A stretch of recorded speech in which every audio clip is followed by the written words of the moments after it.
পরীক্ষার আগে চাইছিলাম, বুঝছেন?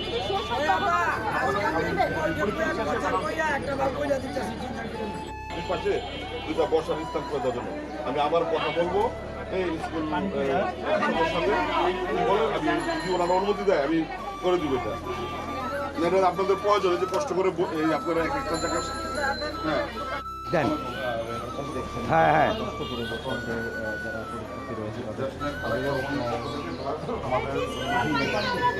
না না না বসার জায়গার জন্য আমরা স্কুল কর্তৃপক্ষের কাছে গিয়েছিলাম, বুঝছেন? আপনাদের পরীক্ষার আগে তখন ওনারা বলছিল 200 গজের আগে বসার, আমি যে বলছি এটা আগে এটা ম্যাডামের সাথে আসলে কথা বলে চেষ্টা করবো। তারা না করছে 200 গজের সামনে বসার স্থান করতে মানা করছে, কারণে আমরা পাই না। তাইলে আমি পরীক্ষার আগেই চাইছিলাম 2 ছেলে 2টা প্যান্ডেল প্লাস পাখা মানুষের জন্য রাইট রাইট আপনারা বুঝেন এগুলো, আমাকে বলতে হবে। ঠিক আছে, আমরা প্রথম আমি লেখক হয়ে আপনাকে কেন বলতে হবে? আপনি এটা বুঝেন, যারা রাজনীতি করে তারা বুঝেন।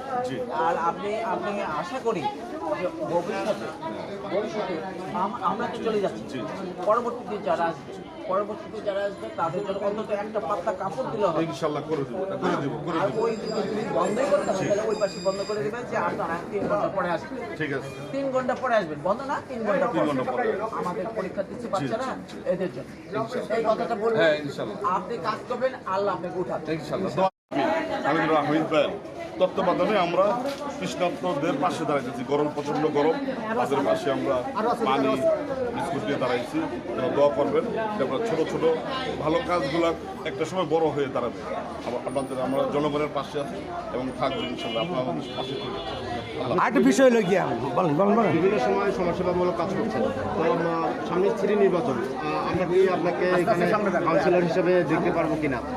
সেটা দল আমাদের দল যে ডিসিশন নেবে আমরা সেদিকে থাকবো। আমাদের আসলে কোনো কাউন্সিলর হওয়ারও কোনো স্বপ্ন নেই, হওয়ার স্বপ্ন নেই। আমার জনসভা করে যাবো, আমরা জনসভার জন্য বলছি, যদি দল মনে করে, এলাকাবাসী মনে করে, তখন সেটা ভেবে দেখা যাবে ইনশাল্লাহ। আরেকটা বিষয় হলো গিয়ে আমি বলি আপনাকে যে আপনাদের এলাকাতে অনেক যানজট সৃষ্টি, এ ব্যাপারে আপনাদের 6 আসনে এমপি এবং 7 আসনে এমপি ওনারা অনেক উদ্যোগ নিয়েছে, আপনাদেরও তো সচেতন দরকার, এ ব্যাপারে কিছু বলেন আমাদেরকে। আপনারা দেখেছেন আমাদের 6 আসনের এমপি প্লাস 7 আসনের এমপি যানজটের জন্য ওনারা বিভিন্ন আমাদের দলীয় ছেলেপেলেদের দিয়ে উনি বিভিন্ন মোচরে যানজট নিরসনের জন্য কাজ করে গিয়েছে, এখনও যাচ্ছে। এখন আমরাও এটা আসলে একটা আমাদের বিশাল বড় একটা সমস্যা, যানজটটা আমাদের পুরান ঢাকার রাস্তাগুলা মানে ওইভাবে হয় নাই, যেভাবে আবাসিক এলাকা ঘরবাটা রাস্তাঘাটগুলো সরু বড় আকারে নেই। তো ইনশাল্লাহ আমাদের পক্ষ থেকে আমরা চেষ্টা করবো যতটুকু সম্ভব যানজট নিরসন করার জন্য। আরেকটা বিষয় হলো মাদক বিরোধী আপনারা কী কাজ করবেন এটা বলেন। মাদক বিরোধী আপনারা জানেন, মাদকগুলো একটা দেশকে ধ্বংস করার জন্য একটা মাদক যথেষ্ট। একটা ফ্যামিলিতে যদি একটা ছেলে মাদকাসক্ত থাকে, ওই ফ্যামিলি এমনি ধ্বংস। তো আমাদের দেশ নেতা তারেক রহমান মাদকের বিরুদ্ধে